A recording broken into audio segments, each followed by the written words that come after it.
Halos 2 buwan bago ang paghahain ng kandidatura para sa eleksyon 2016, hindi pa rin malinaw kung sino ang magiging running mate ni DILG Secretary Mar Rojas at ni Vice President Jejomar Binay. Ang LP o ang Liberal Party patuloy pa rin daw sinusuyo si Senator Grace Poe. Tila maingat naman sa pagbibigay ng detalye ang una o ang United Nationalist Alliance tungkol sa posibleng maging running mate ni Binay. May report si Sandra Aguinaldo.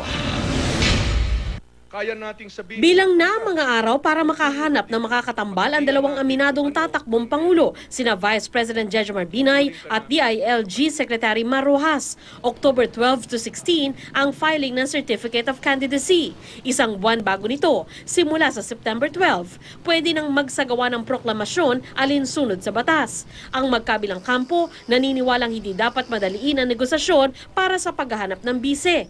Isa sa matunog na pwedeng maka-running mate ni Rojas ang kapartido niyang si Naga City Representative Leni Robredo. Ilang beses na nitong sinabing hindi niya nakakausap si Rojas at hindi siya interesadong tumakbong bise. Pero ang kanyang mga taga-suporta magtitipon-tipon sa Miyerkules para manawagan kay Robredo na maging bukas sa pagtakbo bilang Vice President. Ang tingin namin, siya yung pwedeng lapitan ng mahihirap at nakikinig siya at gumagawa siya ng paraan. Siguro pag naramdaman niya na talagang isinusulong namin siya, baka sakaling magbago yung isip niya.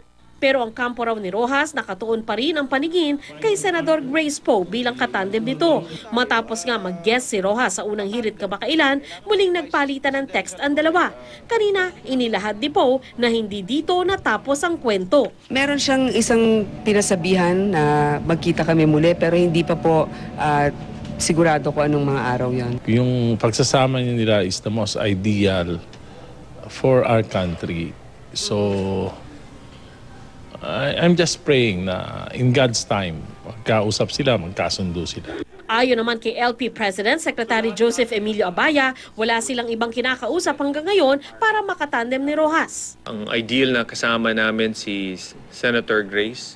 So, walang usapan, okay, kung hindi siya, ito pa yung iba. No, wala pang ganun. Ilan naman sa lumulutang na pangalan para makatandem ni Binay, sina Senadora Miriam Defensor Santiago, Senator Bongbong Marcos at Davao City Mayor Rodrigo Duterte. Pero ayon sa aming source, kumbaga sa paniligaw, hindi pa raw masasabi sa ngayon na meron ng nakakamabutihan si Binay sa mga nabanggit na personalidad. Maingat naman si United Nationalist Alliance President Representative Toby Tiangco sa pagbibigay ng detalye tungkol sa kanilang bise. We will make an official announcement not later than September 30. Sandra Aguinaldo, GMA News.